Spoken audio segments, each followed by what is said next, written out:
mga kasama, kaibigan, kapatid, at kalaban. Sa init ng usapin na ito, natural lamang po na mayroon tayong makalaban sa paninindigan. Ang yumayanig ng mga kataga sa oras na ito ay ang contempt, warrant of arrest, objection, pagpipigil, pagharang. Ito po ang mga paksa natin ngayon. Ako po ay isang Muslim, inshallah. Ang relihiyong ko po ay Islam. Ang propeta ko po ay si Muhammad, sumakanya nawa ang kapayapaan. Ang karamihan po sa atin na narito ay Katoliko at Kristiyano at meron ding ibang denominasyon. Iba't iba ang pananampalataya natin. Ngunit sama-sama tayo ngayon dito sa bulwagang ito dahil tayo ay magkakasama sa gobyerno. Hinalal tayo ng taong bayan upang pagtibayin ang saligang batas na nagbibigay sa kanila ng proteksyon sa mga kalaban ng inang bayan. Wala pong kinalaman ang relihiyon o ating pananampalataya sa trabaho natin dito. Ang ating relasyon sa Panginoong may likha ay para lamang sa mga sarili natin. Ang posisyon na ating sinumpaang gagampanan ay nahubog sa kapayapaang inaasam ng taong bayan. Ang natatanging daan upang makamit ang katahimikan patungo sa pag-unlad ng kanilang mga buhay at kinabukasan. Ang kapayapaan sa ating inang bayan ay lagpas 50 taon nang binahiran ng karahasan, hindi lamang sa malalayong lugar, kundi sa ating mga syudad. 5 dekadang bumalot ng takot, pangamba, at huwad na pag-asa. Minsan nang nagkaroon ng karumal-dumal na ganap sa organisasyon ng armadong pakikibaka ng CPP-NPA. Libo-libo ang pinaniwalaang pinaslang dahil sa paghihiwalay ng doktrina ng Maoist at Leninist. Hindi ito nagkaroon ng formal na pagdinig dito sa sangay ng lehislatura at hudikatura. Naging matahimik ang gobyerno sa kasaysayan na ito. Ngayon po na muling nagkaroon ng panibagong yugto ang armadong pakikibaka, libo-libo ang nagbalik loob kasama ang tinatawag na teenage rebels, masa, pasabilis, magsasaka, maglulupa at manggagawa dahil sa pangako ng pangalawang pagkakataon na igagawad ng NTF-ELCAC. Noon pa man, kasama po tayo ng gobyerno na umiikot sa mga malalayong lugar upang hikayatin ang mga nailigaw ng landas at lumaban sa ating gobyerno. Nagtagumpay po tayo sa ating misyon at bilang pagpapalaganap ng magandang naratibong ito, nakagawa pa tayo ng pelikula upang magamit ito laban sa mga nagpapakalat ng propaganda na hanggang ngayon ay bumibiktima pa rin ng mga estudyante, mga bata. Isa na po rito ang pumanaw na si Hannah J. Cesista, isang abogado, nakasama po sa mga napaslang sa engkwentro sa pagitan ng pamahalaan at mga rebelde sa Bohol.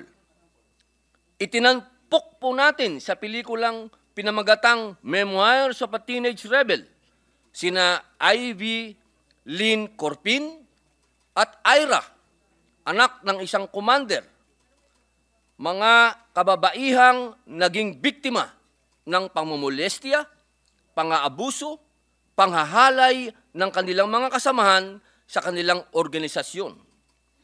Makailang beses na pong umalingaw-ngaw ang tinig ng mga babaeng biktima na ito dito sa loob ng bulwagan ng Senado sa mga isinagawang pagdinig po noong nakaraang Kongreso at maging sa kasalukuyan sa komite ni Senador De La Rosa ukol sa nagiging recruitment sa mga kabataan ng mga komunistang grupo. Sa likod ng mga kaganapang ito, meron pong isang tao na gumamit ng kanyang lakas, enerhiya at kasangkapan upang manindigan at magpakalat ng impormasyon kung bakit hindi nararapat na maligaw ng landas ang ating mga kababayan. Siya po ay si Pastor Apollo Kibuloy. Gamit ang network ng SMNI, siya lamang din po ang kaisa-isang pumayag na mag-ere ng pelikulang Memoirs of a Teenage Rebel upang makapaghatid ng mensahe sa mga kabataang tinatarget po upang maging bahagi ng armadong pakikibaka. Gayun din ang idinulot po nitong hudyat para sa NTF-ELCAC sapagkat nagkaroon po sila ng plataforma upang maihayag ang kanilang tagumpay sa inaatang na misyon sa kanila ng pamahalaan. Sapagkat hindi lamang military operations ang nais ng NTF-ELCAC, kundi makuha ang puso at isipan ng mga biktima ng armadong pakikibaka. Ayon po sa kanilang datos, sa 89 na aktibong guerrilla fronts noong 2018, sa kasalukuyan po ay mayroon na lamang 11 na kung tawagin ay weekend guerrilla fronts.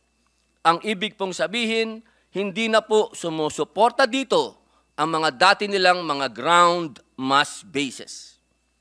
Nobyembre 2020 pa lamang ay binibigyan na ng suporta ng SMNI ang nagbalik loob na magkaroon ng plataforma upang marinig ang kanilang mga tinig sa ating lipunan. Hulyo 2021, sa pamamagitan po ng programang Laban Kasama ang Bayan, libre at voluntaryo po ang pagbibigay ng suporta ng SMNI sa whole of government approach laban sa insurgency na isinusulong ng NTF-ELCAC. At noong Setyembre 2022, nagkaroon po ng formal na kasunduan ang SMNI at ang Philippine Army upang makapag-ere ng mahalagang impormasyon tungkol po sa tagumpay ng ating kasundaluhan at programa laban sa mga komunistang grupo. Nais ko pong bigyan diin, wala pong ni isang network sa ating bansa ang gumawa nito, kundi ang SMNI lamang. Wala pong leader ang gumawa nito, kundi si Pastor Kibuloy lamang. At hindi lamang po yun. Nung panahon na ang lahat ay tahimik sa usapin ng West Philippine Sea, tayo po ay isang linggong naglayag at nanahan sa Isla ng Kalayaan upang maghatid ng tulong sa ating mga kababayang naninirahan sa isla. Nagkaroon din po tayo ng pagkakataong makapagpatrolya sa karagatang sakop ng Isla ng Pag-asa. Kasama ang ating mga kababayang mangingisda, nakipagsapalaran po tayo sa dagat kanluran kung saan nakita mismo ng aking mga mata ang hirap ng kalagayan ng ating mga kababayang mangingisda.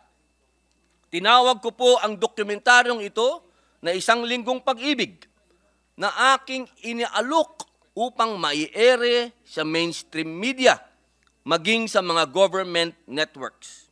Ngunit muli po, walang tumanggap kundi ang SMNI.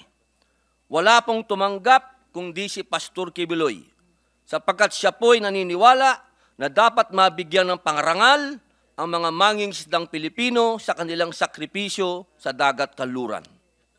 Ginoong Tagapangulo, hindi ko lamang po talaga maunawaan kung bakit paano nangyari sa isang programa lamang po ang may sinasabing paglamag sa pamamahayag, ngunit buong network ang tinamaan, buong network ang pinashutdown. Dahil sa desisyong ito, madamay pa ang iba pang mahahalagang programa at content na umeere po sa network, kabilang na po ang mga nilalamang pangrelihiyon o religious content. Malinaw naman pong pagsasagasa ito sa ating freedom of religion and freedom of speech. Ginoong Tagapangulo, sa puntong ito ay isa lamang po ang ating kahilingan para kay Pastor Apollo Kibuloy. Iyon ay mabigyan lamang natin, hindi po ng kapalit, kundi ng karampatang pagtrato ang naging serbisyo naman po ni Pastor sa ating bayan. Dagdag pa po nito, binibigyan pansin din natin ang mga banta sa personal na kaligtasan ni Pastor. Kahit naman po sino na nakararanas ng banta sa kanyang buhay, ay pipiliin ang pag-iingat sa paglabas sa pagpublikong lugar. Kaalinsabay, paborito ang anunsyo ng Estados Unidos sa paghahain ng sakdal laban sa kanya. Natural lamang po na ingatan ng isang tao ang kanyang sarili kung nakakadama siya ng pag-atake mula sa iba't ibang puwersa at panig. Bilang paglilinaw, hindi po niya tinatalikuran ang obligasyong sagutin ang mga paratang sa kanya. Ang nais po niya ay sagutin ito sa tamang espasyo kung saan matatamo niya ang isang patas na pagdinig at paggalang sa kanyang karapatan sa due process. Higit sa lahat po, Ginoong Tagapangulo, ang akusasyon po laban kay Pastor ay nasa bakuran na ng kagawaran ng hustisya na kanilang isilasampa sa naaayong korte. Hindi na po magkakaroon ng saysay ang ating pagdinig sapagkat nasa kamay na po ito ng hudikatura. Nasa kanila po ang kapangyarihan upang magpataw ng desisyon at kung sino po ang inosente at kung sino po ang nagkasala. Hindi na rin po siguro kakailanganin pa na magkaroon ng hiwalay pang pag-uusisa ang dalawang sangay ng lehislatura sa mataas at malaking kapulungan na dagdag na isinasagawa ng ehekutibo sa pamamagitan ng kagawaran ng hustisya. Masyado na pong sa palagay ko ay magastos ito. Bilang pangwakas po, nais ko pong ihayag sa opisyal na record ang ating kahilingan. Ang mabigyan po ng konsiderasyon ang hiling ni Pastor laban sa contempt order ng Committee on Women, Children, Family Relations, and Gender Equality at mabigyan ng daan ang pagpapalabas po ng show cause order kay Pastor sa susunod na pagdinig. Maraming salamat po, Ginoong Tagapangulo.